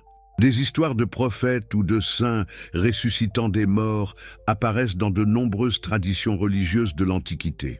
Apollonius de Tyane aurait ressuscité une jeune fille morte. Asclépius, dans la mythologie grecque, ressuscitait les morts. Ces histoires avaient une fonction littéraire et théologique. Elles démontraient le pouvoir divin du héros. Cela ne signifie pas nécessairement qu'elles ne se sont pas produites, mais cela signifie que nous devons être prudents avant de les accepter comme des faits historiques vérifiables. Les anciens utilisaient librement des histoires miraculeuses pour faire des points théologiques, sans se soucier autant que nous de l'exactitude historique littérale. Troisièmement, et c'est crucial, aucune de ces histoires de résurrection n'a de confirmation indépendante en dehors des textes bibliques eux-mêmes. Si Jésus avait vraiment ressuscité Lazare qui était mort depuis 4 jours et dont le corps sentait déjà mauvais, ne pensez-vous pas que cela aurait causé une sensation énorme? Ne pensez-vous pas que les historiens romains et juifs de l'époque auraient mentionné cet événement stupéfiant? Mais il n'y a pas un seul mot sur Lazare dans aucune source non chrétienne. L'histoire apparaît seulement dans l'évangile de Jean, le dernier des 4 évangiles à être écrit, probablement 70 ans après la mort de Jésus. Elle est absente de Marc, Matthieu et Luc. Si un événement aussi miraculeux s'était vraiment produit, pourquoi les évangiles plus anciens ne le mentionnent-ils pas? La réponse de Spinoza est que ces histoires sont des constructions théologiques. Elles servent à démontrer le pouvoir de Dieu agissant à travers ses prophètes et, dans le cas de Jésus, à préfigurer sa propre résurrection. Elles ne sont pas destinées à être lues comme des reportages historiques, mais comme des récits théologiques dans un genre littéraire qui mélangeait librement l'histoire, la légende, le symbolisme et le miracle. Quand vous comprenez cela, quand vous lisez la Bible avec cette conscience du genre littéraire et du contexte culturel, toute la question de la résurrection se transforme. Elle cesse d'être une question de fait historique vérifiable et devient une question d'interprétation théologique et de foi. Et c'est précisément le point de Spinoza. La résurrection n'est pas un fait qui peut être prouvé ou réfuté par l'évidence historique. C'est une croyance théologique qui a été construite pour servir des besoins religieux spécifiques. Et une fois que vous voyez cela, vous êtes libre de la questionner, de l'examiner, de la rejeter si la raison vous y conduit. Mais maintenant, nous devons aborder la question la plus profonde de toutes. Même si la résurrection n'est pas supportée par l'évidence historique ou biblique, même si elle est logiquement problématique, qu'en est-il de la possibilité métaphysique elle-même? Qu'en est-il de la nature de l'âme et de son destin après la mort? C'est ici que Spinoza va déployer son argument philosophique le plus puissant et le plus radical. Il va montrer que la résurrection n'est pas simplement improbable ou mal documentée. Elle est métaphysiquement impossible parce que l'âme humaine n'est pas ce que vous pensez qu'elle est. Alors écoutez attentivement maintenant. Parce que ce que Spinoza va vous dire sur la nature de l'âme va détruire complètement non seulement la possibilité de la résurrection, mais toute votre compréhension de qui et de ce que vous êtes. Fermez les yeux un instant. Qui êtes-vous? Quand vous pensez à vous-même, à votre identité essentielle, qu'imaginez-vous? Probablement quelque chose comme ceci. Vous êtes une âme, une conscience, un esprit qui habite temporairement dans un corps physique. Le corps est votre véhicule, votre maison temporaire. Mais le vrai vous, l'essence de qui vous êtes, c'est cette âme intérieure. Cette intuition est si profonde, si naturelle, qu'elle semble évidente. Comment pourrait-elle être fausse? Vous ressentez cette dualité à chaque instant. Votre corps fait des choses que votre esprit ne veut pas. Votre esprit imagine des choses que votre corps ne peut pas faire. Il y a clairement une séparation, n'est-ce pas? Spinoza va vous montrer que cette intuition, aussi naturelle qu'elle soit, est une illusion. Une illusion si profonde que toute la civilisation occidentale a été construite sur elle. Une illusion qui doit être détruite si vous voulez comprendre la vérité sur votre propre nature. Revenons aux fondamentaux. Qu'est-ce qui existe? Spinoza commence sa métaphysique avec une affirmation audacieuse. Il n'existe qu'une seule substance dans tout l'univers. Pas deux, pas des milliers, pas une infinité. Une. Qu'est-ce qu'une substance? C'est ce qui existe par soi-même, ce qui ne dépend de rien d'autre pour exister, ce qui est sa propre cause et sa propre raison d'être. Il ne peut y avoir qu'une seule telle chose. Spinoza l'appelle Dieu ou la nature. Deus, sive, natura. Maintenant, attention, parce que c'est crucial. Quand Spinoza dit Dieu, il ne parle pas du Dieu personnel des religions. Il ne parle pas d'un créateur qui existe séparément de sa création. Il parle de la totalité absolue de tout ce qui est. Dieu n'est pas un être parmi d'autres êtres. Dieu est l'être lui-même, la réalité dans sa totalité. Alors qu'êtes-vous dans ce système? Vous n'êtes pas une substance. Vous êtes un mode, une modification de l'unique substance, une vague dans l'océan infini de l'être. Une configuration temporaire de la substance éternelle. Et voici la clé. Cette configuration unique qui est, vous peut être conçue de deux façons différentes. Sous l'attribut de l'étendue, vous êtes un corps. Un organisme biologique complexe, avec des organes, des cellules, des processus métaboliques. Sous l'attribut de la pensée, vous êtes un esprit. Une collection d'idées, de pensées, de sensations, d'émotions. Mais ce ne sont pas deux choses. C'est une chose vue de deux perspectives différentes. L'esprit n'est rien d'autre que l'idée du corps. Le corps n'est rien d'autre que l'objet de l'esprit. Imaginez un cercle dessiné sur un morceau de papier. Vous pouvez le décrire géométriquement en termes de sa circonférence, son rayon, son centre. Ou vous pouvez le décrire algébriquement avec une équation mathématique. Ce sont deux descriptions de la même chose, pas deux choses différentes. De même, votre esprit et votre corps ne sont pas deux substances séparées qui interagissent mystérieusement. Ce sont deux descriptions de la même réalité unique. Maintenant, pensez aux implications de cela pour la question de la résurrection. Si l'esprit est l'idée du corps, alors il ne peut exister que tant que le corps existe. L'esprit n'est pas une chose séparée qui pourrait flotter indépendamment du corps. C'est l'aspect mental de ce corps spécifique. Quand le corps meurt et se désintègre, l'esprit qui est l'idée de ce corps cesse nécessairement d'exister aussi. Vous ne pouvez pas séparer l'idée d'un cercle du cercle lui-même et faire exister l'idée quelque part séparément. De même, vous ne pouvez pas séparer l'esprit humain du corps humain et le faire exister quelque part séparément. Cela signifie que la survie de l'âme après la mort du corps est impossible. Non pas improbable, non pas difficile, impossible. C'est une contradiction logique comme un cercle carré. Mais attendez, direz-vous, Spinoza ne parle-t-il pas de l'éternité de l'esprit dans la 5e partie de l'Éthique? Ne dit-il pas que quelque chose de l'esprit humain est éternel? Oui, et c'est ici que nous devons être extrêmement précis et attentifs. Parce que ce que Spinoza entend par éternité de l'esprit n'a rien à voir avec la survie personnelle ou la résurrection. Spinoza fait une distinction absolument cruciale entre éternité et durée. La durée est l'existence dans le temps. C'est le fait de commencer à exister à un moment donné et de continuer à exister pour une période de temps. L'éternité n'est pas une durée infinie. L'éternité est l'existence en dehors du temps complètement. Qu'est-ce qui est éternel dans ce sens? Les vérités nécessaires, les essences des choses, les relations logiques qui doivent être vraies indépendamment du temps. 2 plus 2 égale 4 est une vérité éternelle. Elle n'a pas commencé à être vraie à un certain moment et elle ne cessera jamais d'être vraie. Elle est vraie éternellement, ce qui signifie en dehors du temps. De même, l'essence de chaque chose qui existe est éternellement vraie. Le fait que vous avez existé, que votre essence spécifique a été actualisée dans la réalité, cela est éternellement vrai.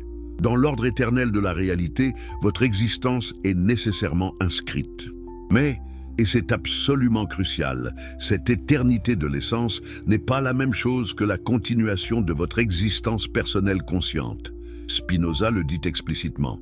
L'esprit ne peut rien imaginer et ne peut se ressouvenir des choses passées qu'aussi longtemps que dure le corps. Quand votre corps meurt, votre capacité d'imaginer, de se souvenir, de penser, de ressentir, tout cela cesse. Parce que toutes ces fonctions dépendent du corps vivant et fonctionnant. Alors qu'est-ce qui est éternel? L'essence formelle de votre esprit, en tant qu'idée de votre corps spécifique.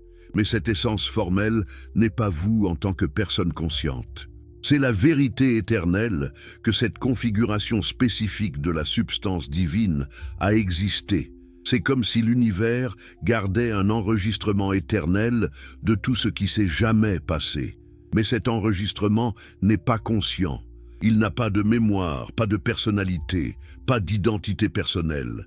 C'est simplement la structure logique éternelle de la réalité elle-même. Spinoza utilise un langage qui peut être trompeur. Il parle de la partie de l'esprit qui est éternelle. Il dit que plus nous connaissons les choses sous l'espèce de l'éternité, plus notre esprit participe à l'éternel. Il parle de l'amour intellectuel de Dieu qui est éternel. Mais quand vous lisez attentivement, vous réalisez qu'il ne parle pas de la survie de votre conscience personnelle. Il parle de la transcendance de la perspective temporelle, limitée vers une compréhension subspéciée, aeternitatis. sous la perspective de l'éternité. Pendant que vous vivez, dans la mesure où vous pouvez comprendre les choses, non pas de votre perspective temporelle limitée, mais dans leur nécessité éternelle, vous participez à l'éternel. Vous voyez les choses comme Dieu les voit. Vous ressentez l'amour intellectuel pour la totalité de la réalité. Mais cette participation à l'éternel ne survit pas à la mort, parce qu'elle nécessite un esprit vivant et fonctionnant. Quand le corps meurt, cette participation cesse. Ce qui reste n'est pas vous. C'est l'essence impersonnelle, la vérité formelle éternelle de votre existence qui fait partie de la structure logique de Dieu, nature. Comprenez-vous à quel point cela est radical? Spinoza élimine complètement l'espoir de la survie personnelle. Il n'y a pas de vous qui continue après la mort, pas de conscience, pas de mémoire, pas d'identité personnelle.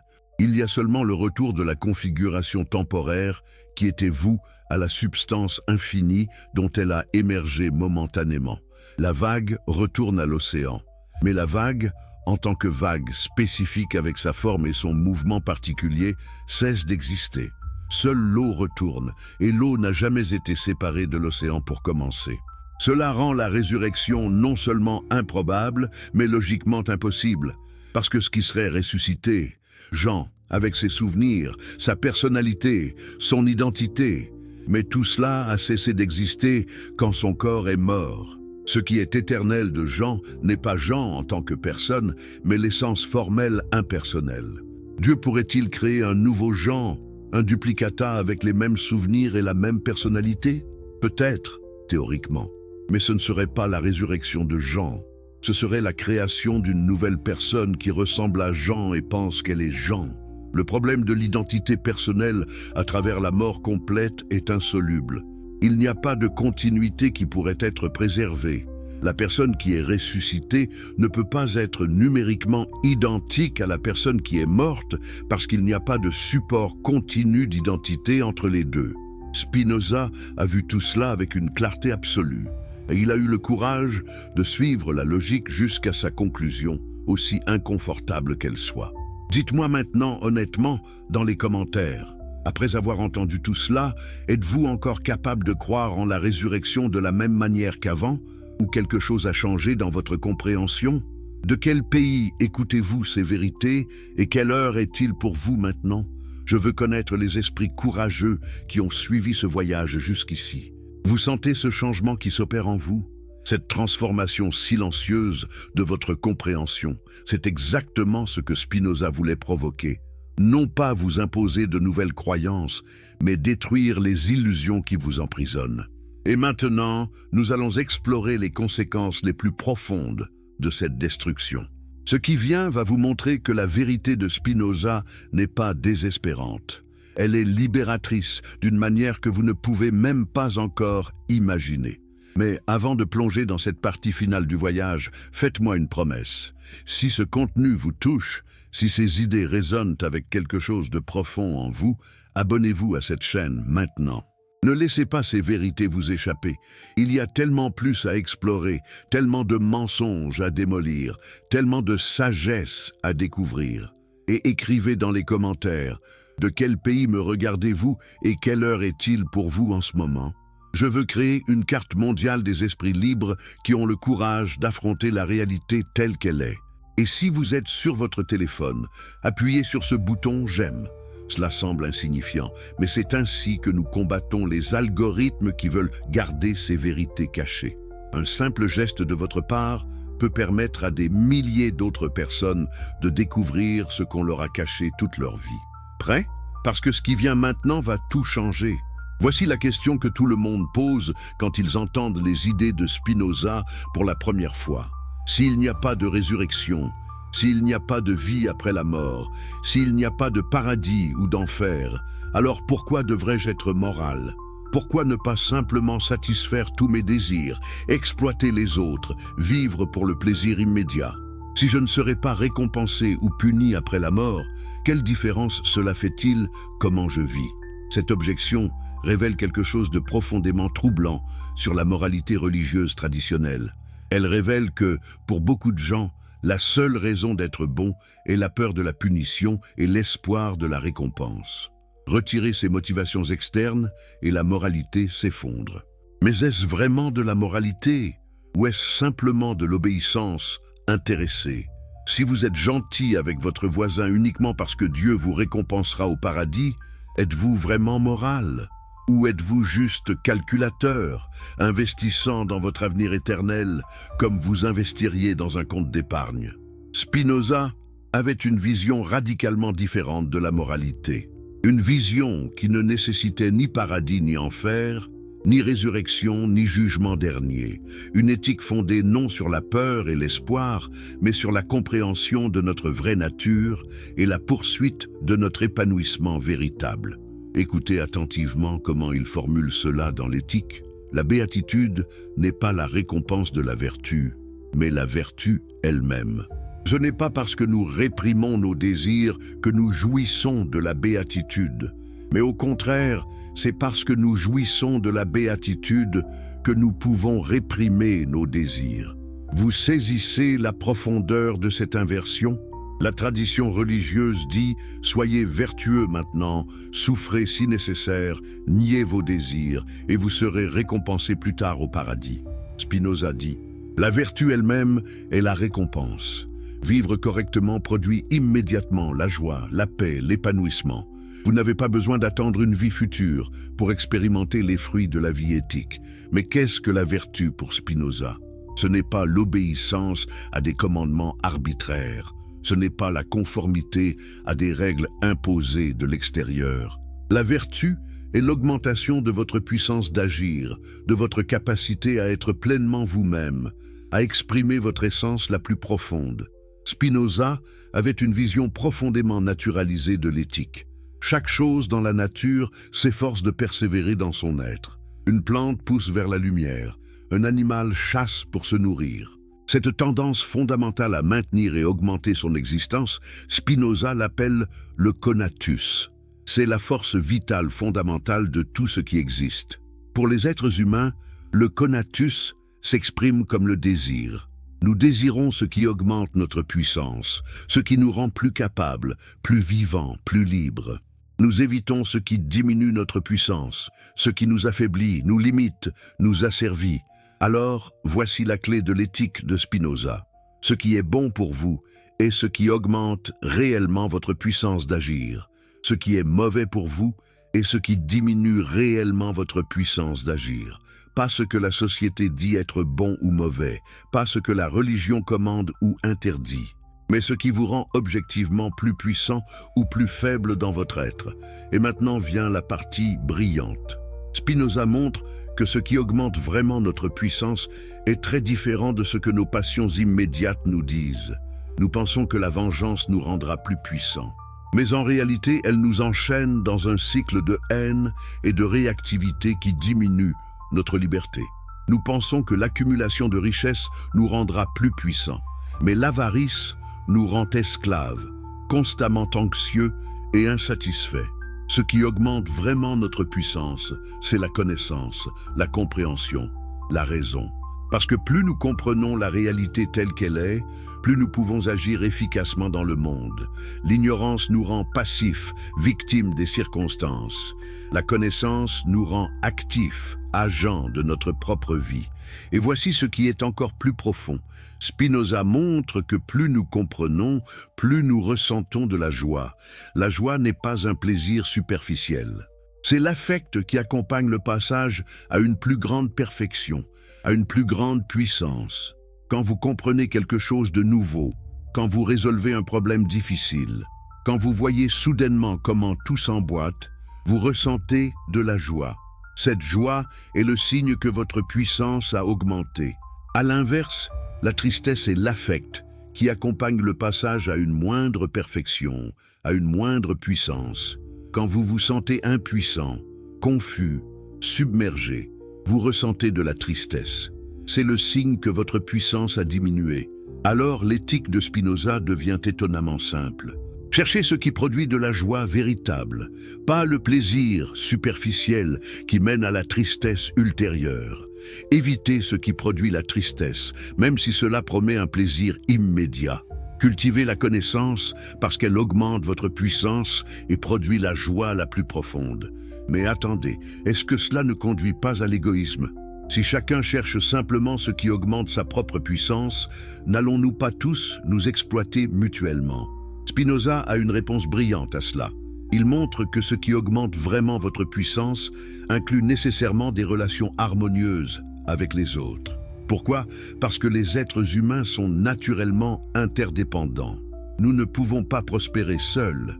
Nous avons besoin de la coopération, de l'amitié, de la communauté.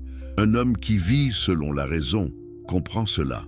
Il comprend que son propre bien est lié au bien des autres, que l'exploitation des autres diminue sa propre puissance à long terme, que la générosité, la justice, la bienveillance augmentent réellement sa capacité à vivre pleinement. Spinoza va encore plus loin. Il dit « Rien de ce que désire chaque homme qui vit selon la raison n'est bon pour lui seul, mais est aussi bon pour les autres hommes. Par conséquent, les hommes sont le plus utiles les uns aux autres quand chacun cherche le plus ce qui lui est utile à lui-même. » C'est une vision radicalement différente de l'altruisme religieux qui dit « Sacrifiez-vous pour les autres, niez vos propres besoins, mettez tout le monde avant vous. » Spinoza dit « Non, cherchez vraiment votre propre bien, mais comprenez correctement ce qu'est votre bien. Votre bien véritable inclut nécessairement le bien des autres, parce que vous êtes fondamentalement interconnectés avec eux. » Donc la moralité de Spinoza n'est pas basée sur des commandements divins ou des menaces de punition éternelle. Elle est basée sur la compréhension rationnelle de ce qui mène vraiment à l'épanouissement humain. Et cette compréhension montre que la vertu produit sa propre récompense immédiatement, dans cette vie, maintenant. Vous n'avez pas besoin d'attendre la résurrection pour être récompensé de votre bonté. La bonté elle-même, quand elle vient de la compréhension et non de la contrainte, produit de la joie. L'avarice, la haine, l'envie produisent de la tristesse, même si elles promettent le plaisir. La générosité, l'amour, la gratitude produisent de la joie, même si elles semblent exiger un sacrifice. Mais il y a quelque chose d'encore plus profond dans l'éthique de Spinoza, quelque chose qui touche à l'essence même de ce que signifie être humain. Il nous montre que le bien suprême, la joie la plus élevée, n'est pas dans l'accumulation de plaisir ou l'évitement de peine. C'est dans un type spécial de connaissance qu'il appelle la connaissance intuitive ou le troisième genre de connaissance. Qu'est-ce que c'est? C'est la compréhension directe, immédiate de comment chaque chose particulière découle nécessairement de la nature éternelle de Dieu. C'est voir l'univers subspecie aeternitatis, sous la perspective de l'éternité. C'est comprendre que tout ce qui arrive doit arriver exactement comme il arrive, que tout est parfaitement nécessaire dans l'ordre éternel des choses. Quand vous atteignez cette compréhension, même momentanément, quelque chose de profond se produit. Toute anxiété disparaît, parce que l'anxiété vient du désir que les choses soient différentes de ce qu'elles sont. Quand vous voyez la nécessité absolue de tout, ce désir se dissout. Toute peur disparaît, parce que la peur vient de l'ignorance de ce qui va arriver. Quand vous comprenez que tout ce qui arrive découle nécessairement de la nature éternelle de Dieu, il n'y a rien à craindre. Tout est exactement comme cela doit être. Même la tristesse face à la perte se transforme.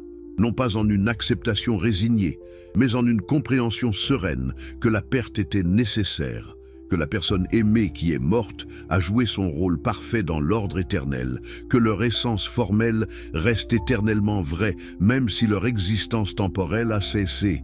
Spinoza appelle cela l'amour intellectuel de Dieu. Ce n'est pas un amour émotionnel comme l'amour pour une personne. C'est la joie profonde qui vient de la compréhension de la totalité de la réalité.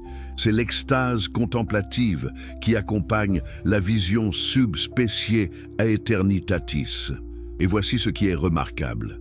Spinoza dit que cet amour intellectuel de Dieu est la chose même que les religions ont toujours cherché sous le nom de salut, de béatitude, de vie éternelle. Mais ce n'est pas quelque chose qui arrive après la mort.